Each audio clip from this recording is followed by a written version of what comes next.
real quick, the reason is, in one or two, couple main reasons.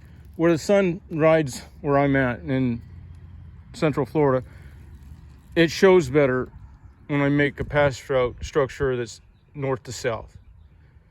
But also in neighborhoods, people, when they drive by, if you give them the estate pass route structure, they may be looking down the whole time or forward on the road the whole time that they pass this property.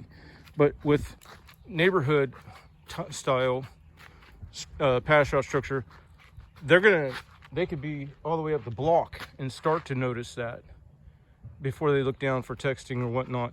And as such, they may come through here and keep looking at it as they go past. You see what I'm saying? See, something different is going on here. You know, that's what they may be thinking.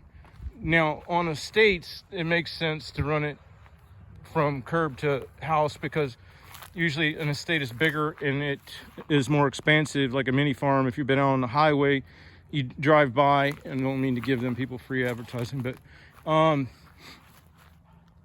you're passing their house for a quarter mile. The house sits back a quarter mile or whatnot, and the stripes, you know, if people are observant, or if they're distracted, they ain't going to see it anyway.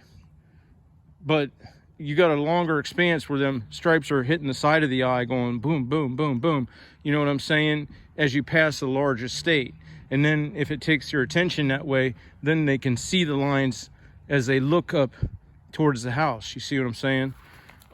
But for neighborhoods, I'm starting to understand that your perspective as you drive down the street is, and with the sun, the way it shines in our area, this is a better way for me. I'm going to try it for a while anyways. And it really doesn't hurt to break it up, because if you've been raking east to west, then you've probably pulled out all of the suffocating thatch that you're going to get in that direction. But now if you switch it, you know, so it may be something I want to consider switching back and forth.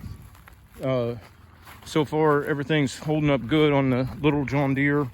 I got it secondhand, but like, you know, the rake and everything, as you look here too, I'm trying to get growth, so I'm focusing on doing things like organic entrainment and stuff to help the lawn get started. That gives a better result for me. I mean, it would suck if you were doing all this and then they switch up to somebody else, because then you lose continuity of care. You lose, you know, chucking the truck has advantages. You get continuity of care, you get single point accountability, you get vetting of the person doing your lawn as to their character and values, and you know, you give up a lot of that if you go to corporate mentality. But also, Chuck in the truck may sit here and tell you, hey, don't be putting that stuff on your lawn. That's bad for you. They got ties, you know, he may be saying there may be ties between your green lawn people, chemistries, and big pharma. And one makes you sick and the other one takes your money. But if you got corporate style people mowing for you, they may have a division that does the spraying too.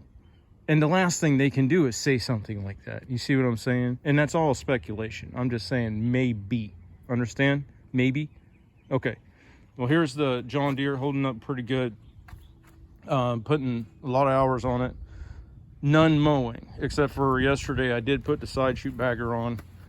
And that did help in that it was easier to come off of the machine to dump the bagger and stuff like that. But the rake and the bar are holding up perfect. And so as you can see, and then over here I knocked out a stump. I took the rake off and I pulled a whole bunch of soil that was down in the valley on that thing. So everything's working out pretty good. It is very labor intensive right now, pre-season, but it's got to be done to keep the poachers off of my lawns.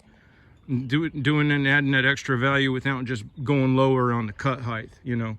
And all this organic entrainment with the edging and the feathering that darker soil that's composted in these valleys up on top dressing that lawn, that all goes towards the next cut.